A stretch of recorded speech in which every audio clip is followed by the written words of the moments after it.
All right, John, it's that time of the week. It's our one fun thing. What do you got? Yes. Well, let's see. Is your one fun thing that you're sick? Yes, I am very sick, and it is related to being sick. Okay, gotcha. Okay, so my one fun thing, I am in the middle of Squid Game. Boom, boom, boom. Squid Game. It's Yes, good. I know. So by the time this comes out, I'll probably be done with it. I'm enjoying it.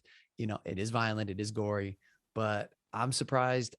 I think what's really cool about it is they do give you a lot of time to develop the relationships and the characters. So you do start to see, who you're kind of rooting for and cheering for. And it's just well done. And it's a ride. It's a really cool ride. And some of the music from it, like the music.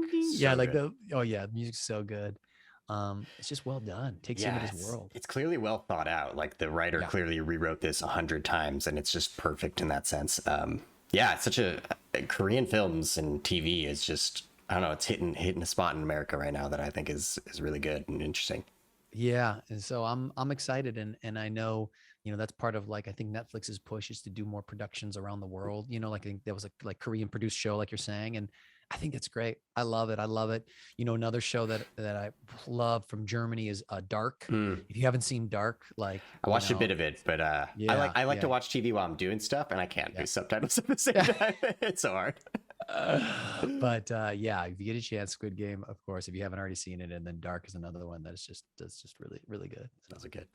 So mine is, I am sick, and I don't know if any of this is working, but my dad told me to get this grapeseed extract, which I think is you put like 10 drops in. I can't really taste it, but there's a bit of this like what I imagine rubbing alcohol tastes like. It's just like there's like this weird film on my mouth. And then I've been adding a lot of vitamin C, and I've been doing lemon ginger tea. I don't know if any of it's working, but my point is like doing a little self-care, trying to make sure that everything's like I'm doing the best I can. I have a wedding to go to in a couple of days, so I'm like, I don't want to get everybody sick. I want to try to be as healthy as I can before going. And it's like a family friend, so like I have to go. And it's like I've already bought the hotel room, so I'm just trying my best to control what I can. And right now, it's just like in the morning, I have this whole routine of putting those 10 drops in, putting a little packet, filling the water, filling a mug, doing the tea. And I don't drink tea normally, so this is new for me. Yeah. So I think just self-care, do what you need. Take as many meds as you need. I love it. Yeah, I think, some sleep, some hydrate, some of that stuff, mix it all in. And I hope you feel better. I hope it is speeding up the process, even if it's just a little bit. So for that wedding, but the grapeseed oil. Okay, I'll have to check that. My dad swears by it, but he's also been sick right now. And it seems like it doesn't work. But I'll do it. I'll try it out. My dad's been sick for a month, but he swears by it. He swears. It's perfect. It's the best thing. But well, John, that was our one fun thing. Let's get right into the episode. On to the show. Woo! Hello, everyone. Welcome to the Moving Spotlight Podcast. My name is John Ruby, and this is my main man, Corbin Coyle. Hey, everyone. How's everyone doing? Hopefully they're doing great. I mean, it's a good day, right? It's a good Thursday. It's a good Thursday. Today, we're excited to have Zadran Wali on the show. Zadran is an actor, model, all-around good guy. Zadran, welcome to the show. And please help me pronounce your name, because I know I'm butchering it, and it's a beautiful name. So can you say it for us? Yeah, thanks so much. Thanks for having me, guys. It's so exciting to be here. It's Zadran Wali. Zadran Wali. Yeah. I like that. That's awesome. Oh, thanks so much. Yeah. My mom loved the sound of it, so that's how I got the name. It's a superhero name. I like it. It's like I'll take it. Yeah. It also gets butchered all the time, and people call me Zardan, which is like which is a super villain. So that's great. I can play both parts. Yeah. That's funny. I'll play the twins. Zadran's the good guy. Zardan's the bad guy. You know what's so funny about that is I did my buddy Damien and I we did a mock soap opera. And I played the good guy coming back from war, the soldier, and then I played his evil twin brother who had like a long-haired wig, and it was so much fun. It was so great. It was really cheesy. Like that was part of it. It was called Chestnut Hills. Chestnut Hills. That was the name of it. I remember. Where can I find it? Because I want to see this. It might be on YouTube. We tried to bury it. So if you could find Chestnut Hills, we tried to bury it. I'm looking for it after this. So, well, I want to start with a little bit of your story and just kind of, I think there's some interesting things with how how you got to the States. So can you go back a little bit and like where kind of where you're from and a bit about your journey? Cause I think it's really interesting. Yeah, for sure. I'll go back all the way Yeah. because it Yeah. starts like at birth, At the beginning of time. at the beginning of time. Yeah. So yeah, I was born in Afghanistan, Kabul, Afghanistan. And then my dad was part of the royal family at the time. Mhm. And then there was a communist invasion, a bloodless coup that happened in Afghanistan. And then that opened the doors to the Russian invasion, which meant that my family and I were imprisoned for a period of time. Went to a prison that my family ironically had built, spent about 8 months in there. And then the women and children were freed by United Nations. The world stepped in and got us out. And we ended up in Iran, where the Shah of Iran took us in. We spent some time there. The coup happened in Iran and the war started.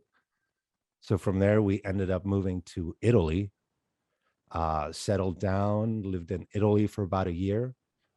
And then my mom had a sister in Germany. And she told her how great Germany was, how quiet the town was, the schooling system was great. And at this point, we were with my dad's siblings, the sisters and the mom. And so my mom decided to go her separate way. And we, the three of us, her, my brother, and I, moved to Germany, settled down. And that became home for most of my childhood, which was amazing. A really small town in Germany, 16,000 people is incredible. We were what's known as free range kids now. Right. Yeah. I mean, it doesn't exist anymore. It seems like we Yeah. rode our Going bikes. outside like in the morning and then being gone all day and then coming back. Yeah, right. You had to know how to ride a bike because that was your mode of transportation. Mhm. And so yeah, we would ride our bikes to school, to soccer practice, into the forest to build tree houses. Have Mhm. little turf wars. And then my dad ended up being released and met us in Germany, got sick, fought a brain tumor, ended up passing away. And at that point, we were getting older. My mom never remarried. Her family was had resettled in the States. And so we applied for, immigration and ended up moving to sunny San Diego when I was 16. Wow. Nice. Very Yeah. different than Germany. Oh man, it's so different. It was incredible. Moved there in the summertime, and it's going to the beach and there's girls in mini skirts and hacky sacks. And like, whoa, Where this am is I? the stuff this is what I saw on TV. This is like Miami Vice. That was my idea of the States. So yeah, incredible. Of course, I mean, with that came a culture shock and this, a vulnerable age. I was 16, transitioning from childhood into manhood. And so I went from a very extroverted kid to a very introverted person, just observing and listening and learning. And then somewhere along the way, I found the balance between the two and found my way back into performance. Yeah. It's funny when you said that. I was just thinking, when I first hit the West Coast, I had a cousin, shout out to my cousin Vicky, and she was leaving her apartment in San Diego. So I got to stay there for free for 2 weeks. So when I got to the West Coast, also Zadran, I was in San Diego, a little bit north of there, but what a beautiful place. And I remember I fell in love with Baja Fresh because they had like a mango salsa, and I was like, and the Mexican food was so good. You know what I mean? I was just like, oh my gosh, like I was just like in love. And so that's neat that you landed there. So then you were in San Diego. So then, at what point did you kind of make your way up to Los Angeles, or performing the performing arts? Well, I used to do plays in Germany as a kid in school, and it's a place where I felt at home. Like I said, I was very extroverted. I love the attention, and there's something about being on stage, people looking at you. It's just, I think we all kind of fall in love with that. And then when I moved here, I fell out of that and sort of, like I was saying, became very observant, got into photography, which my dad was a photographer. So found myself behind the camera a lot more. And then slowly I started doing theater again. I took an acting class in San Diego, and that kind of got the nerves out. and then got on stage a few times, did some stuff at the old Globe in San Diego, which was incredible. And then 15 years ago, I think it was, I packed up the bags and moved to LA, and I figured, I'll come here and play with the big boys. And it's been, it's been an interesting journey. I was just talking to a friend, as actors, we go through this. Yeah, this is unbelievable. You fall in love with the craft of acting, and then you come here and it's the business of acting and auditioning, and it kind of chisels away at the love you had for it. So in the last 15 years, I've gone through the transitions of, man, I love this. I'm over this. I'm done. I'm quitting acting, and I still struggle with that daily. Slowly it balances itself out. The more time you spend in it, the more you kind of, all the turbulence starts going away a bit. And I was telling my friend, like, at the end of life, I think when I'm on my deathbed, I'm going to look back and say, yeah, it was all great. I'm so glad I went through that whole thing. But being in it, there are certainly moments where I'm like, I'm done with this. Yeah. That brings up an interesting point, and I'm curious with what you're talking about there, and even with the things you went through growing up. How do you approach challenges? Because it sounds like you've had challenges, like hurdles or challenges. What have you found for you? Is it a mindset? Is it slowing things down? Is it friends and family? Like what I'm just curious, kind of your thoughts on challenges. Ooh, that's a tough question. It's all of the above, everything you just said. But I think, I went through one of the toughest things I've gone through later in my life has been a divorce. And friends have been asking me, how did you get through it? And I think, with any challenge, it's having the end game, a destination. I have, cousins and friends who are graduating college now or are in college. And I tell them that if you know where you're going, if your destination is clear, then it's easy to get there because you know what steps to take. If you don't know where you're going, that's when it's kind of tough to get there. You're, going this way, going that way. And so I think with challenges, I mean, of course it hurts. You have to feel everything. You have to go through it. And that's, as an actor, there's a part of me that enjoys going through a hard time, which is messed up to say, but in the back of my mind, I'm like, I'm storing this. This is going into my bank, but it's being very clear about where you want to end up. Don't feel sorry for yourself. Just know that, that's part of life, and come out the other side. And so it's one step at a time. Just wake up every day and do what you can. And, I'm guilty of beating myself up, but at the end of the day, just be kind to yourself and keep moving forward. And at some point, you just end up on the other side. Do you, in the same kind of world, do you still have like a North Star or something that you kind of keep coming back to with that? Or is there like something about acting or life in general, like that you kind of find important to keep reminding yourself about every day? What is my North Star? I think, again, these are difficult questions. It's, truth. I have a 5-year-old daughter, and what I try to teach her all the time is be authentic, be yourself. We live in a world now where everything is accessible, and just being your true self as much as you can and digging into that leads to the ultimate sort of being content and being happy with where you end up. So along the way, I'm trying to be as honest as I can with myself and check in. My mom and my brother are exceptional human beings, in my opinion, so they set the North Star for me. I follow their lead in being a good person. So I think it's that, just be a good person. Don't screw people over along the journey. And find your own truth. If that makes any sense. Yeah, it does. Totally. Yeah. It's interesting when you were saying that, this is kind of off the side of that, but one of the things, talking about North Stars, Corbin, I was just thinking about was, I feel like for myself, I've realized as I've gotten older, it's like, I want to surround myself, with people that love me. And I know that makes sense, but the idea is like, I think sometimes people spend time with people I want to love someone as much as like they love me, if that makes sense. But I want them like to care about me so I can care about them. And I think that's like, sometimes we spend time around people that like kind of like, not that they don't care about us, but they don't want to like see our success, or they're not excited about us, or they're not, and I think that it's an interesting thing to kind of find those people, whether they're family or friends. And for me, that's always been helped along with the journey you're talking about and the challenges. So, you have people that you can turn to, because it can feel very solo. A journey can feel very solo. It can feel very like I'm in this all by myself, especially, part of being an artist or an actor or all these things is like, you're going to have ups and downs, and I think that's that's the good and the bad of it.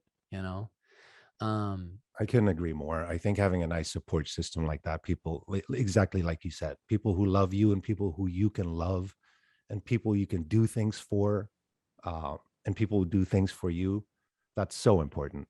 Surrounding yourself with the right people. And that's something else that I learned being in LA. You meet so many people. It's a big industry, but you don't meet too many genuine people. Mm-hmm. And so that's what I try to do, is when I find real people, is like hang on to them, stay connected. And we live in an go ahead. No, go we ahead. live in an age now where it's easy to stay connected. Mm-hmm. You It's can interesting. Yeah. Sorry, I got excited because no, go. Because you and I haven't connected in a long time.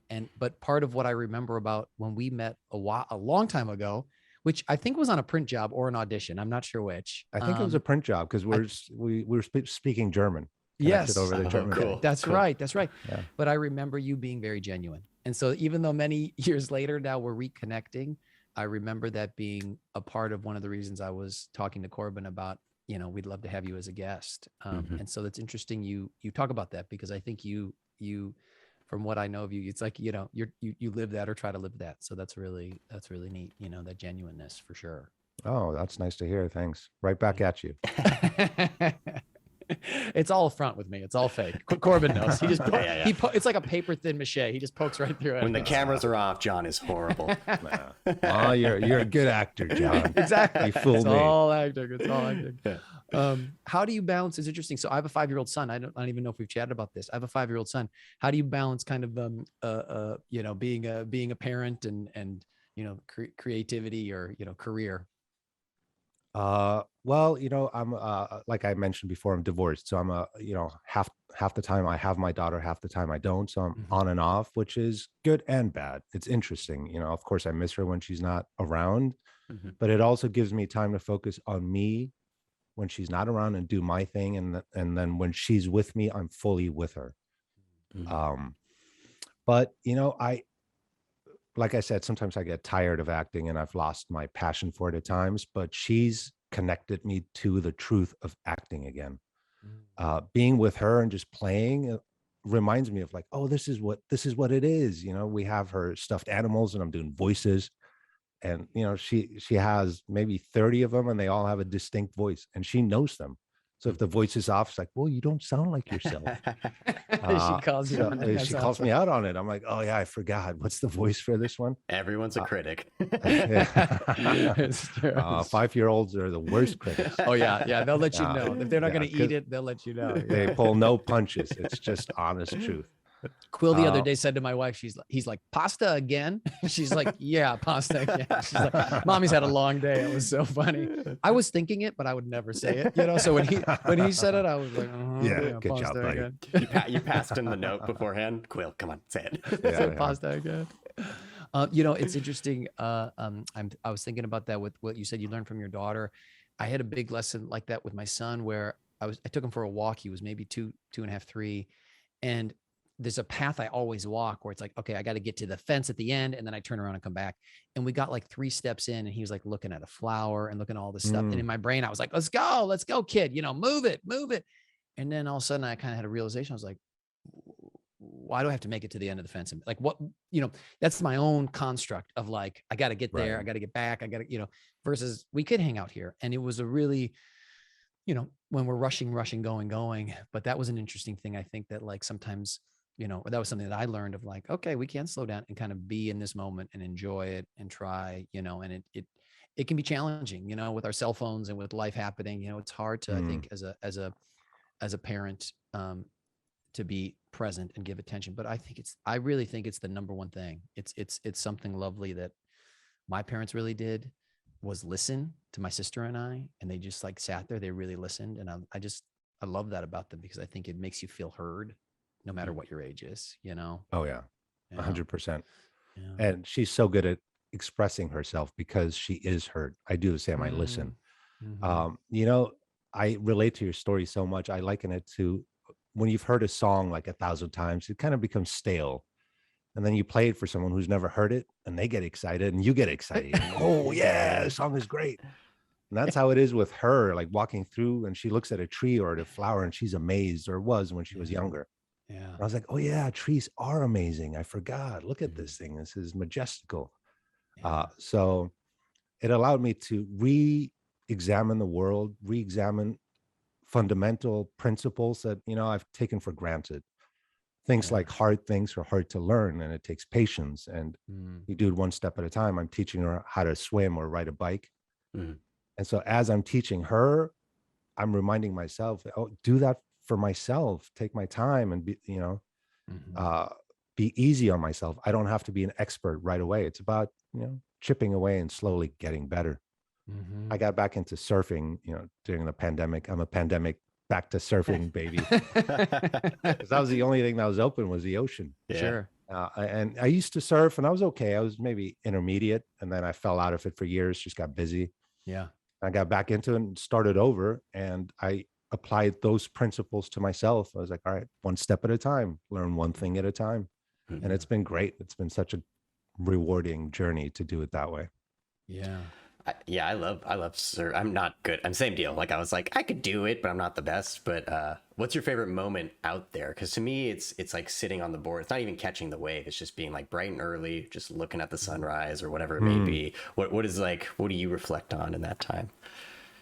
Ooh, surfing is sort of a bit of everything. Hmm. I go like you, I go early in the morning. I try to get it done. I try to be in the water by 7, but with Of course. making coffee and lagging and Yeah. packing this, and it's like more 8ish, Yeah. and commute in LA, but you get out there and it puts your day in perspective. You look into the horizon. When you're looking Hmm. out, there's nothing. You just see Yeah. nothing, just water and horizon and sky. Um, the cold of the water has an effect on me. Seeing dolphins swim by, and so it's very magical. It's spiritual. It's meditation. It's exercise. Hmm. Like you were saying with your child, John, you have to be in the moment. You have to be present, because at any point a wave could come in. You have to be prepared. You have to go for it. And if you start overthinking it, you get in your own way, Yeah. like so many things in life, like acting. Yeah. So it's a bit of everything, and I use surfing as an analogy for all aspects of my life. Um, but yeah, I mean, That's great. I love it. Zadran, I want to pivot just a little bit. I want to chat, because one thing we haven't talked about on this podcast before, that I know you've done a decent amount of, is like print work.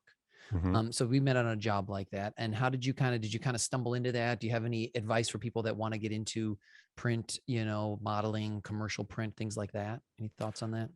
I stumbled into it. I, came into this town as an actor, and I thought I would be a theatrical actor, a Middle Eastern. I thought no one's going to use me commercially. I'm not going Yeah. to work in print. Yeah. I'm going to do meaty, heavy theatrical work. Yeah. And it didn't really, I mean, I still do that, but Yeah. yeah, so I got a manager, and my manager thought I should meet Carol at CESD. Okay. Shout out to Carol Yeah, CSD. shout out to Probably the Carol. greatest agent ever. Ugh. She's amazing. Oh Everyone God, loves she's her. so good. She's so good. So on it. I will email her at 10:30 at night, and instantly she replies. Yes. If you're Uh, interested in doing print in Los Angeles, you should reach out to Carol Scott at CESD. She's amazing. Don't flood her. Just send her, but she's the best. She's the best. she really is. Yeah. Yeah, I love her. Yeah. So I met with her. She thought that I might have a shot, and Yeah. went in, and it kind of started taking off from there. if you want to get into the print business, it's tough to give advice because there's so many different angles to come in from. Yeah. Um, Something you can do is get good pictures done, shoot with somebody who can capture you. Um, Again, to work in print, commercial print, it's about being light, happy. So don't do moody model shots with heavy dramatic lighting. Yeah. Just capture yourself, in lifestyle situations, Yeah. enjoying yourself. Yeah, and maybe for people that maybe people know this, but people that don't know, kind of the difference between like commercial print and other print is, kind of the like, runway, Gucci, Dolce and Gabbana stuff is like the moodier, kind of fancier stuff. And then there's also there's a lot of work, which a lot of actors do. That's more commercial print, which is exactly what you're talking about too, where it's like, okay, we've got this thing for Google or something, and we need business executives. And yeah, I think you're 100% right that the energy for that is much more aspirational, kind of positive. Um, I would also say, and I'm curious just to kind of hear your thoughts on this. I think it also is really great to kind of figure out what your style is or your place Mm, is in that energy, because I do feel like there's been in a wonderful way a change from like, okay, we want kind of generic person, even though that might eventually be what you look like in the ad. It's like we put you in a suit or whatever. But I think coming in and auditioning to kind of have your own style and authenticity is kind of a nice way to approach it too. I think people like that. Would you agree? yeah, 100%. Yeah. But I think that applies to all of the work, True. print, acting, all of it is Yeah. bring yourself to it. Yeah. You hear things a million times as an actor, Yeah. like work from yourself, bring yourself, be free. Yeah. But that's a tough place to get to. Yeah. I've heard it all along. And then at some point it clicked. Oh, that's what they were talking about. Now I get it. But Yeah. you have to go through the work to understand. But I think it's important to really embrace who you are and bring your authentic self to all of it, because that's what Mm-hmm. sets you apart. And it's true.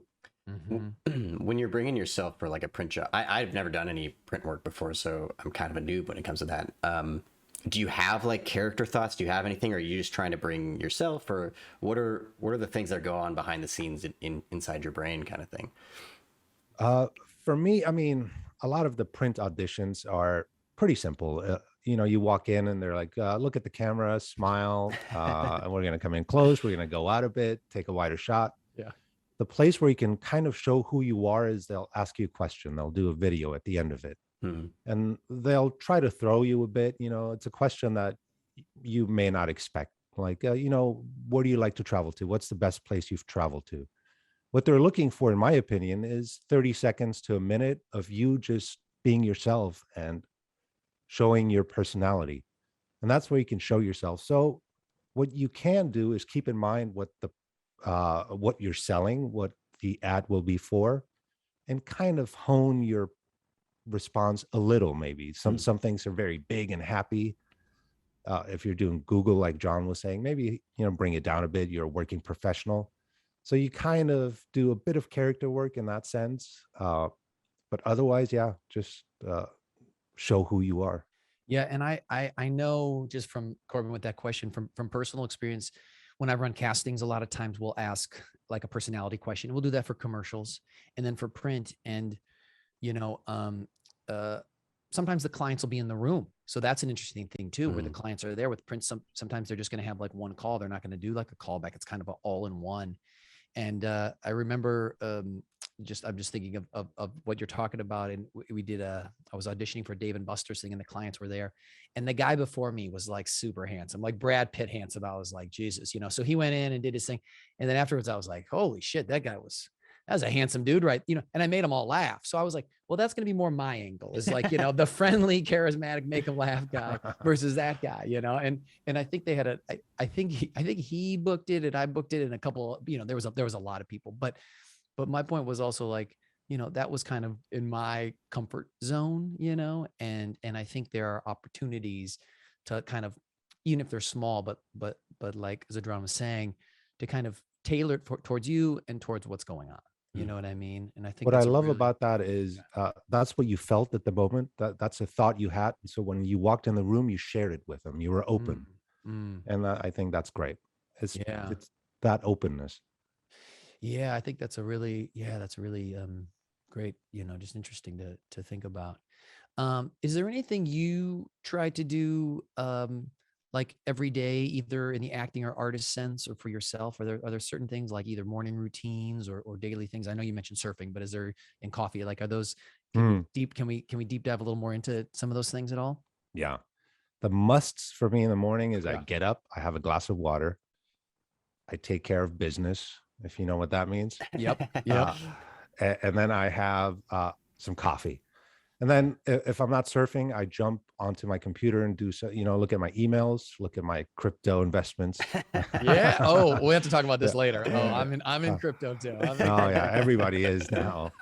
Um, and uh, and then I try to get the workout done. I'm physically active, so I surf or I hit the gym or I go for a jog.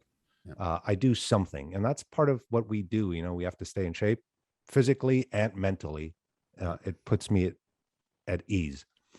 And then after that, I come home and I start my day, and it kind of depends. If auditions are coming in, Yeah. my work is focused, and every audition's different. Even though they're theatrical auditions, which have been picking up. That's my main focus, really. Um, but each one has a different process. Like I just did one which was very close to home, so I didn't have to do a lot of work on it, character work. So it was about me just sitting and imagining. So it was a lot of just going for walks and letting it sink in and doing very specific imagination work. Other times it's about accents, um, getting the text down. Now that everything is self tapes, which I don't know if that's going to stay that way. We'll see. It might be a hybrid of the two, I think, eventually. Yeah. But with self tapes, it seems like what they're expecting is almost a finished product. Like now actors have to be off book. Um, so that's a process, getting it off the page or figuring out creative ways to cheat and post up, my sides everywhere for eye lines. Yeah. But if that's not going on daily, what I try to do is I work on my voice. I got a singing app on my phone, which is incredible. What's it called? I'll have to look it up. Yeah. Okay. No worries. Yeah. I love that. So that's one that, I'm a very visual person. Yeah. I'm looking it up as I'm talking. Oh, it's called Singer's Studio. Singer's Studio. Okay. Can you see that? It's a little blue one right here. Okay. Gotcha. Anyways, I'm a very visual person. So, I took singing classes before and they would hit a note and I wouldn't even get close to it. But this you do with your headphones and visually it shows you where your pitch is. That's cool. So you can match it to the tone. Wow. Interesting. So visually I learned like, oh, I need to go higher, lower. And then once it hits it, I was like, oh, that's what it sounds like. So I'm kind of training myself. I'm not a singer. I'm not good at all, but I think it helps with my speaking voice. Yeah. So I do that. I take class whenever I can. I stay sharp. And classes, it depends on, I go by instinct. Cold reading class, in-depth scene study class. I just joined a voiceover class. Great. So whatever needs to be honed in. Yep. So I think, the steps are do some technical work, whatever that is. 15, 30 minutes a day goes a long way. Do the creative work, and that's the tricky part because that's when you're an artist. So you need to figure out what that is for yourself. And then practice self-care. After all of that, take care of yourself as a person. Yeah, one of the things that I recommend, and I love that, is that consistency. And Corbin knows this, but I call it kind of the acting hour, like having an acting hour every day, and kind of trying to set aside that time if you can work it out, and that can be some meditation, it can be some movement, it can be some voice, reading.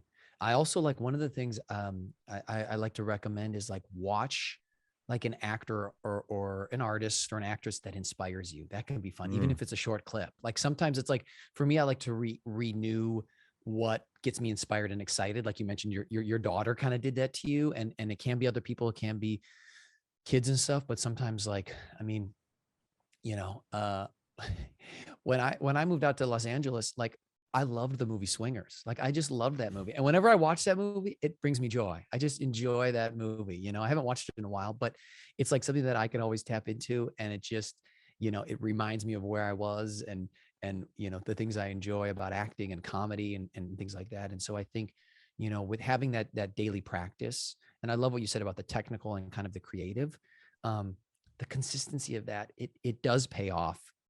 Even if in the short term, it's like, is this doing anything? Is it, you know, is it paying off? And I think it's good to keep in mind that, yes, it is, you know, and that's part of what allows you, you know, Zadran, one of the things I like to say is like, you don't prepare for the audition like the day or two before. It's like 6 months before. Right. You know, so if you're like, okay, I'm just going to cram these last 2 days, it's like, that's too late. You know what I mean? You needed to be kind of like getting in that, you know, prepared in a sense before you need to train like an athlete and an artist at the same time. Yeah. Like if you're going to be in the Olympics and, you know, that's the audition. I mean, I don't know if we can compare the Olympics to an audition, but I think you can. It's competitive. Yeah, it's so competitive.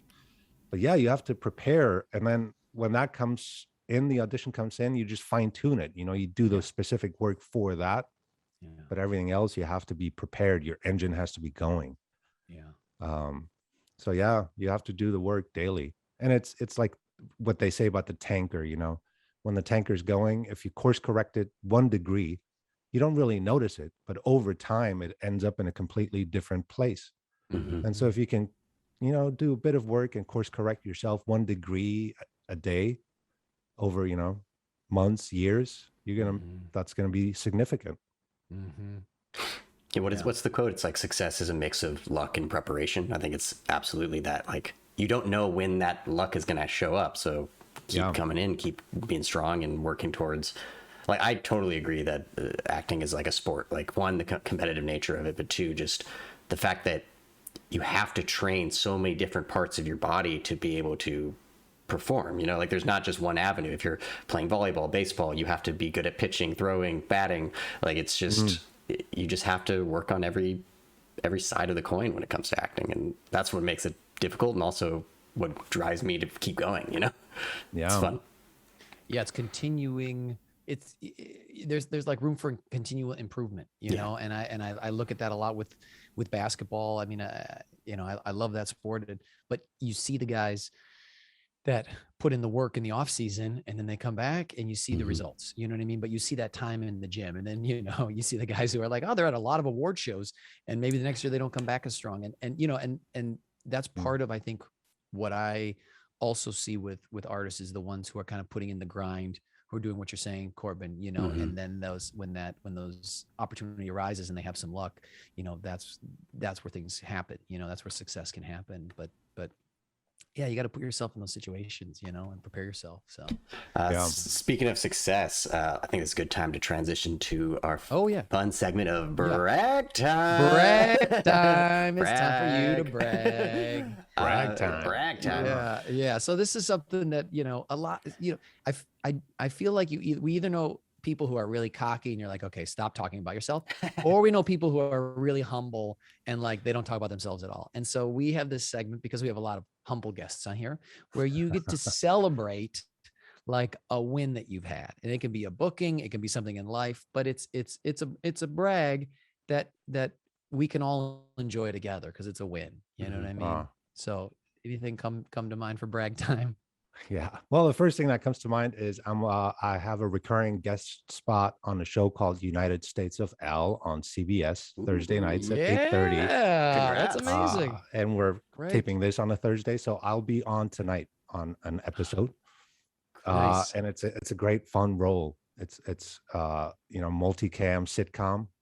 Yeah. It's so much fun to be part of it. It's, you know, it's great to be recurring and get to know everybody and kind of build a character, and you go back to set and you're familiar with the people. And so yeah, I'll brag about that. I love it. Amazing. Awesome. Yeah. Tune in tonight, YouTube. Yeah. Everyone else is going to hear this afterwards. Yeah. Congrats on that. Thank you. How's it been for you working on a multicam? Do you enjoy that live audience for those that know? I love it, but there's no live audience, unfortunately, because of COVID. Because of COVID, there's no audience, so they do a laugh track. Okay. Which I'm a bit bummed about because I love theater and I love the idea of like the audience laughs and it's like a wave going back to surfing. Yeah. And then as the laughter breaks, you have to come back in. So it becomes part of the timing, which I seem to have a natural ability for, going back to bragging. Brag time ended. Yeah, I'm going to run with this now. It's not like the rest of the episode. But I enjoy that a lot. So multicam is great. It's fast. Everything moves so fast. You get the script, you do a table read, there's rewrites. We do a table read Friday. Monday, we go in with rewrites, rehearse. At the end of the day, you do a run through the whole thing for producers. Wow. Tuesday, you go in, rehearse. You do a run through again for network. It's filmed and streamed to them. Notes come in. And then with no audience now, you film Wednesday, Thursday, Friday. So you have a bit more time because when you have an audience, it's like 1 day, maybe 2 days of taping. Yeah.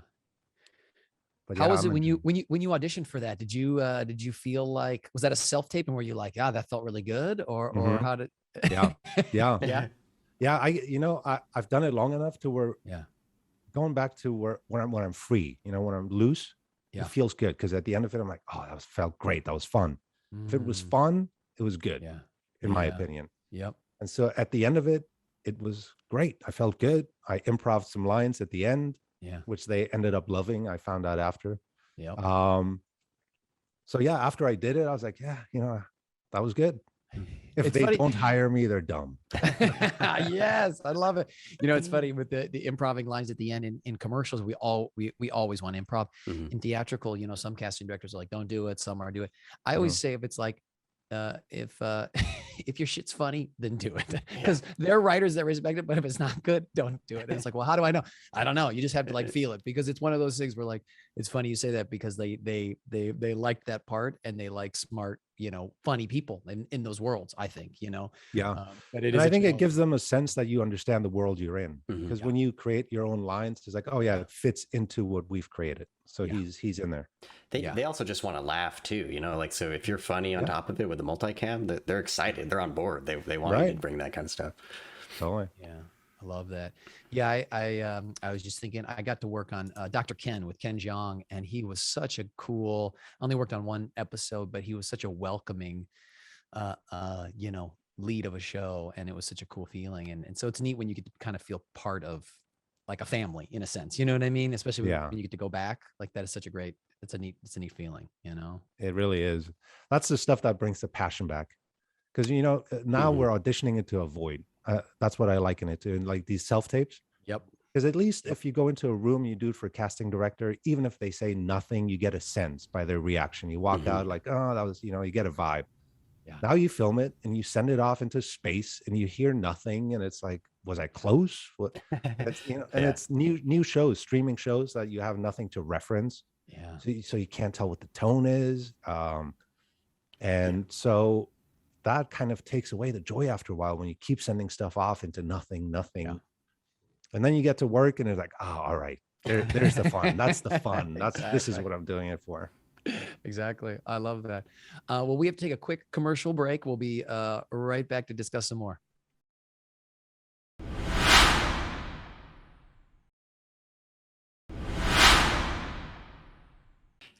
All right, we are back. So, Zadran, I want to ask you, how have you seen have you seen casting or roles that you're auditioning for change? I'm just curious because I feel like, we are in a time now, hopefully of more diversity and more looks and different, sexuality, all those things. Have you felt a shift in that? I'm just curious with your experience. Have you felt it hasn't really shifted where, No, 100% it shifted. Being Middle Eastern, coming into this business, it was a lot of bad guys. Yeah. You're the bad guy, terrorist parts, terrorist number one. Yeah. Not even names. It was very clear, like terrorist. Yeah. So you're just scowling a lot? Are you scowling a lot? I don't know. Yeah, shifty eyes. That's right. Yeah. One of the weirdest notes I got that made me feel strange was, he was really good, but he's too good looking to play the bad guy. I was like, well, thank you, but screw you. Yeah. So it was very stereotypical, dark eyes and, menacing. Yeah. And that's completely shifted now. I mean, I wouldn't say completely, there's still room for improvement, but I get to play all kinds of fun characters now. Yeah. More multi-dimensional, fleshed out characters that are, and I feel like it's stepping away from good guy, bad guy. It's more of a one point of view, another point of view type of thing. So I'm very excited about what's happening right now because me as an actor, I get to do a lot more interesting stuff. Yeah, I think that's wonderful. I think that's such a cool step, of let's hear the different voices and the different stories and who can be a good guy or a bad guy. I think it's really cool that that's happening, Yeah. Good. I love to hear that. When did you when did you learn your casting? Because it kind of seems like in this world where you're talking about where you're kind of you're spilling into this different perspectives and kind of how you can fall into this good looking version of what this guy was trying to say. How did you know your casting when it comes to, because I was seeing you're on SWAT, Zero Dark 30, NCIS, all these things that are very I don't know, those are cool guy roles in a way. It seems good. When did I figure out how I fit into castings and what my part is? Yeah, exactly. Within those worlds, the NCIS kind of worlds. Still don't know. You don't know? I'm still figuring it out. Yeah, for sure. It goes back to figuring out who you are. I'm kind of settling into who I am. So that certainly helps with my casting. I know that I play sort of still characters. Yeah, that's a tough one to answer, but it's just case by case basis. I'm pinned right now for NCIS again. Oh, cool. Yeah, I'll find out today, hopefully, and it's for an ambassador role. So I play that now. As I've aged, it's different. I've grown a beard, and you can see all the gray in there. And that's a certain look. So I play older, more serious. I play dads, so more grounded roles. But I'm still all over the place. I play. I audition for college professor. I still do a lot of bad guy stuff. I like playing bad guys. Yeah, is that fun? Yeah. Zardan, Zardan, the bad guy. That's when I turn into Zardan. That's right. Zardan. That's actually a good idea. I should be Zardan for bad guys and Zadran for good guys. That's awesome. No, I mean, playing a bad guy is so much fun because I'm pretty reserved in life, and I try to be a nice guy, but we all have all aspects in us. It's just what you choose to access as a person. And so sometimes it's nice to access all the bad stuff as a mean character and just kind of get it out. What was your favorite role to play as the bad guy? Oh boy, I'd have to think about that. Nothing comes to mind right now. It's nothing specific. Was there did the director just kind of let you run, or was there anything fun in that world, or did you just kind of have fun being bad? Yeah. Well, you know what? Ironically, I played the leader of a terrorist group. That's fun. But not number one. You were the leader. No, I was the leader. Terrorist leader was the name of the role. Terrorist leader number one. But it was actually complex because he was a very educated, thought out person, and he had his own motives for doing what he was doing.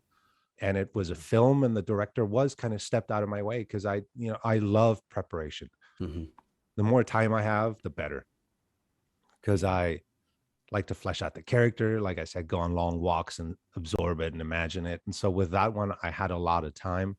So I really fleshed it out, and the director realized I'd done the work and was like, okay, I'll step out of your way, do your thing. Actually, I'm kind of curious. I just was filming something the other day, and I was toying between being overly prepared. I didn't want to get into a rut and kind of get into those grooves as we all do. How do you kind of, because I feel the same way. I love preparing and going and diving into the script, trying to figure it out. Because if the director ever says oh, by the way, you're on Mars, and I didn't see that, it crushes me. I'm like, why didn't I know that? So how do you figure out you know, the balance, you know, like it's so hard. Such a great question. That's one of those things that you keep fine tuning. Mm-hmm. You want to rehearse enough to have it down, but not be stale. Yes. So I think one of the key things in that is don't keep running the lines over and over, because I think I've done that where I'm just trying to memorize the words and I'm running the lines, and you get caught in a pattern, and then you get caught in a rhythm, and then as soon as anything breaks that rhythm, you get thrown, because that's all you've cemented that in you. So I think it's staying loose. It's more imagination work for me. Research, I write stuff down. When I run lines, I run them differently every time. Sometimes I'll sing them. I'll do that too. Yeah, that's fun. Yeah, that's always the best part. Just not to get stuck in a pattern. But yeah, that's a hard one. Preparing just enough. It is. And it's interesting because I sometimes I hear that phrase like, oh, it's been over rehearsed. I really don't like that, because I love rehearsal. I love, like you said, having time. And I don't think over rehearsed is the problem. I think it's when it becomes concrete. So like you're saying, it's like, now I'm used to this rhythm. It has to be this rhythm because I've, just run the lines or whatever that is. I don't think it has to do with being over rehearsed. In my opinion, it has to do with, it's not staying fresh. It's not staying loose. It's not staying new.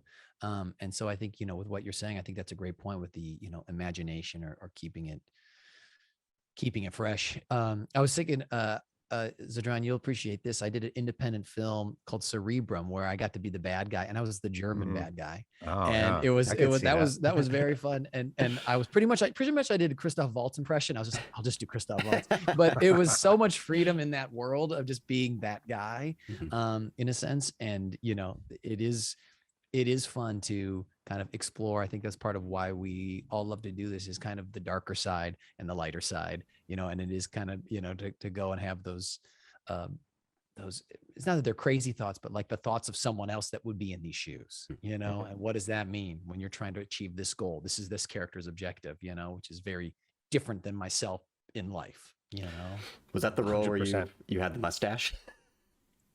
Yes, that is the role. I had the mustache. Yes, you had a mustache for a solid month, and I was like, "This is a look." Yeah, and actually, I had a mustache for a play because another guy in the play kind of looked like me. He was like a taller, bigger version of me, so I had a mustache. And then in the film, they're like, "Maybe you should keep the mustache." I was like, "I love it. I'll keep it." So then I kept it for the movie, which was very fun. Yeah. Oh, that's so great. I think the thing to be careful with, when you do those things as you're stepping in, is when you play bad guys or whatever, you open doors to certain places in yourself and your brain that you don't access in life. So I think you have to have a healthy mentality of like, I'm opening these doors to access these things for this role, but you have to understand that door has to be closed again at some point, because that can leak into your life if you're not careful. Yeah, you said something earlier that was great. Like, I'm put that into the bank. Like, I like that visual representation of like, this is a sad moment, this is whatever. Putting in the bank. In a bank, you exactly. You just like, you open it up, but you're gonna close that at some point. You can't just have your money out all the time, or whatever it is. Yeah. Right. Yeah. Yeah. I mean, I store stuff all the time in some part of my brain. But yeah, I open the door to things, but I'm also very careful to close them again. Yeah, that's a great point. One of the things I noticed is a couple of the places like that you looked like you studied some improv and maybe some Meisner and stuff like that. Do you feel like kind of what you do now, you mentioned imagination, is it kind of a combination of all the different things you've pulled from, like a grab bag in a sense of like, hey, these are the things I'm going to need for this this role? Yeah. I think as we're craftsmen, right? So I think we can approach it like any carpenter who, say someone makes a table and you know how to use a hammer and a nail and a handsaw, you can make a table. And that's the creativity, right? So you have those tools, you know how to use them, and how you make the table is the creativity with the tools that you have. But the more tools you have, the more creative you can be. And so I think as an actor, the journey is keep gathering tools, do accent work, do different techniques, because every job requires something else. The more tools you have, when the job comes along, you can choose which tools you need to apply to craft this thing you want to Mm-hmm. present.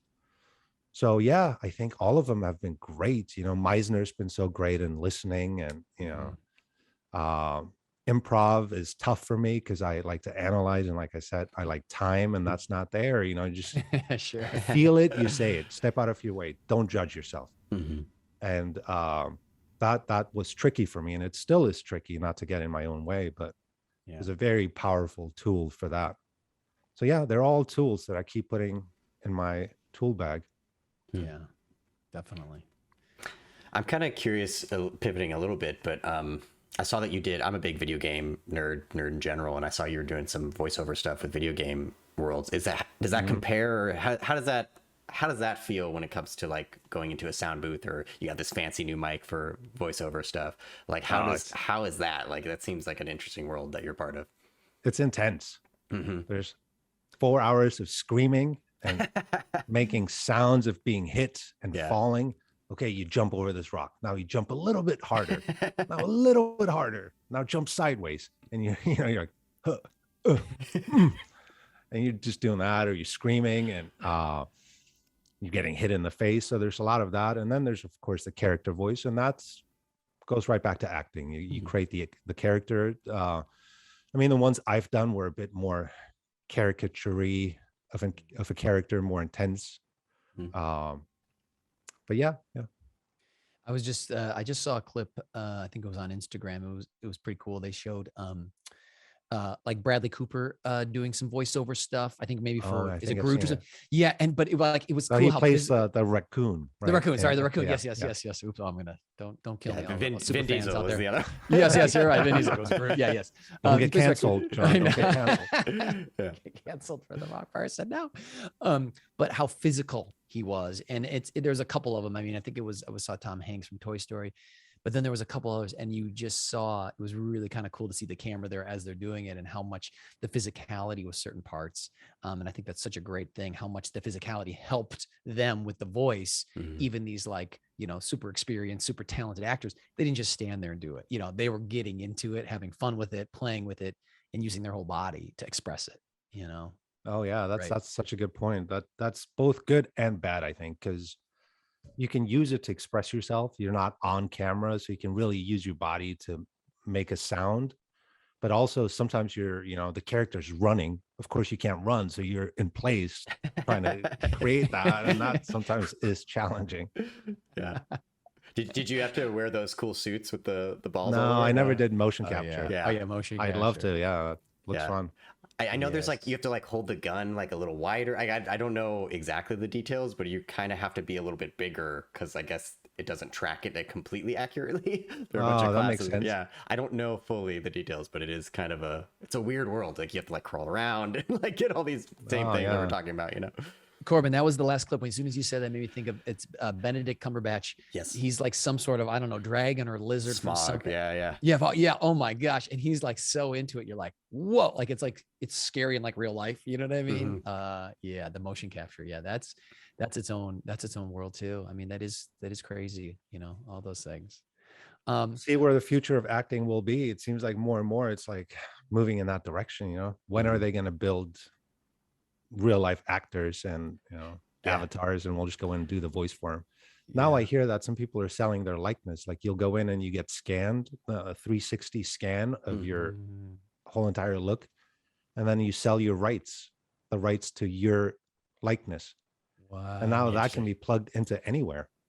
Whoa. So it's like stock photography, but with your likeness. Crazy. For moving pictures. That makes sense. Well, I want to transition to something that we call 3 for free. Okay. And I'm just going to do 3 quick rapid fire. We're talking about you like to think. Well, in these, you don't get to think. It's really fun. Already nervous. Yeah, exactly. Your palms are already sweating. Okay. So question number 1. How amazing is Carol at CEST? So amazing. It wasn't fair. We already hit that topic earlier, but that was number 1. Number 2, how many languages do you speak? 4. And what are the 4? German, Farsi, English, and some French. French is so-so. I studied French in Germany. That's so cool. Great. Love that. Final question. Was Jake Gyllenhaal a good choice for Prince of Persia? No. That's that's a tough one to answer. Actually, it's political. No, because I think it's so specific. It's the Prince of Persia. So I think there are lots of Persian actors who are very talented. That being said, I think the best actor should get the job. I just don't think Jake Gyllenhaal was the best actor for that. He's amazing. I'm a huge fan of his. Yes. But I think in that case, no, he shouldn't have. Yeah. And I think that's part of the thing is like making the opportunities available to who the best actor could be. And I think when doors were closed in the past, that was the big problem with it. You know what I mean? Because, it's an interesting thing of like, well, should a straight actor be able to play a gay character? Should a gay character be able to play straight? I think yes. I think like something like that should be fine, right? That's part of why we do things like this. But then when you have a certain role that's a certain background and they're not even auditioning people from that background, I think that's then where you kind of get into to trouble and stuff. So yeah, I think that's a good. I heard they're making a movie about Rumi, the Afghan poet, Afghan Iranian, debatable. And Leo DiCaprio, I think, was producing and wanted to play it. But that may not happen with the climate of what, how the industry is right now.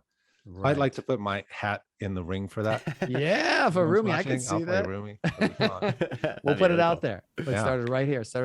Corbin, luck, success, preparation. Log it in. I love it. Hashtag Zadran as Rumi. Zadran. I'll play the bad guy Rumi. Bad Rumi. Bad. I love it. Great. Corbin, what else? Anything else on big on our list? I was just kind of thinking like just influential people in your life, like who, because you seems like you have a really strong foundation when it comes to family and friends and stuff. Like, is there anybody who taught you to be the great person you are today? The person I am today, it's all my mom, who kind of raised us as a single woman. Like I said, we bounced around. She ended up in Germany, not speaking the language, became a nurse, and managed to make a life for us. And then my dad got sick and she dealt with him and raising 2 kids and keeping us in check. And she was tough and loving and working. So she's a great role model. My brother, who's like probably the best guy I know, he's just one of those guys. He's just honest, and it's all about karma and putting it out into the world. So them, as far as an actor, my acting career, one of the great teachers I had in San Diego was Terry Ross. She got me out of my shell and was so nurturing and allowed me to play and find myself. So she stands out. But there are so many people who had an influence on me along the way. Yeah. Are there any books that you go back to and revisit that you could recommend, either acting books or like life or self-development in those worlds? Yeah, there's one that I listen to all the time. I read it and then I got it on tape, and it's great. And it's called The War of Arts. Not the Art of War, not the Sun Tzu, but The War of Art by Stephen Pressfield. Yep. And it's such a great book about being an artist and finding how you get in your own way, and then giving you tools to battle that. And just keep working. Thinking about with like the how to with resistance, That's how right. to get over resistance, right? Yeah. So you've read it. That's right. Yeah, no, that's a great one. I love that one. I haven't read that one, but you've talked about that before, John, and that's something that I need to read for sure, just to listen to it on tape. It's actually really good on tape. Really? Because I read it and then I listened to it, and then you can just drive and listen, and it's read very well. Is there a version you recommend, like a certain actor or anything reading it? I think there's only one audio version. Perfect. As far as I know. Right. Well, I think it's time for our final segment. This is best one. Which is this is one of our favorites. It's called Your Best Bad Acting. All right. So what it is all of my acting then. Yeah. What we're gonna do is we're going to give you a quote from a movie, and then you get to enjoy. Corbin just put it in the chat.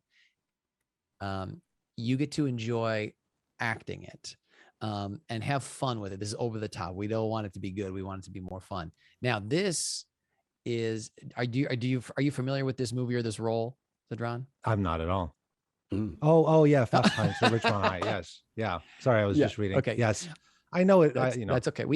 It's not one of those movies that I watch over and over again, but I've seen it. No, I thought of you. We thought of you for this because of the kind of the surfing vibe to it. So that's why we wanted to give you this one. So right. What we'll do is we'll step aside. You could have fun delivering the line however you want, and just enjoy it.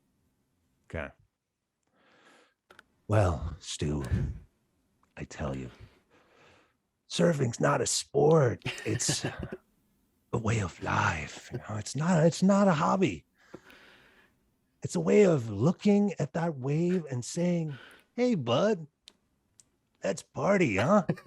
The bud is so good. Hey, bud. Oh my God, that was fun. All right. Now we get to give you a little bit of directing in a fun way. Okay. Okay. I wanna see more. I want to like, yo, dude. Like, let's like, this guy's really like, he's Venice Beach all the way. All right. Well, Stu, I tell you, surfing's not a sport, man. It's like a way of life. It's no hobby. It's a way of looking at that wave and saying, "Hey, bud, let's party." Oh God. Gotta put that joint in there. Yeah. Exactly. You had it. That was perfect. That feels like it. I want to see bad guy, because I know you like seeing. I want you to be open, moving around, just like this guy. I don't know how this is gonna go, because it's gonna be weird. But yeah, let's just get the grit behind this. Well, Stu, I tell you, surfing is not a sport. It's a way of life. It's no hobby. It's a way of looking at that wave and saying, "Hey, bud, let's party." That's amazing, because that was so good. I was entranced. I don't know what that accent was, but no, I don't know either. But you know what I love about it? It felt like it had way more meaning than it does, which is amazing. For some reason, when you did that voice, I'm like, whoa, immediately. There's meaning behind this. You know what I mean? Even though it's completely, there's no meaning behind it. That was so good. You like gave it meaning. That was awesome. Good. I love it. Well, this was such a wonderful conversation. We appreciate you taking the time out of your busy day. We wish you, all the success on your journey. So, thank you so much for joining us. We really, really appreciate it, Zadran. My absolute pleasure. It was so much fun. I really enjoyed it. Yeah, great meeting you, Zadran. Yeah. You as well. All right. Talk to you later. Have a great day. Bye. Take care.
Thank you for listening to the Movie Spotlight Podcast.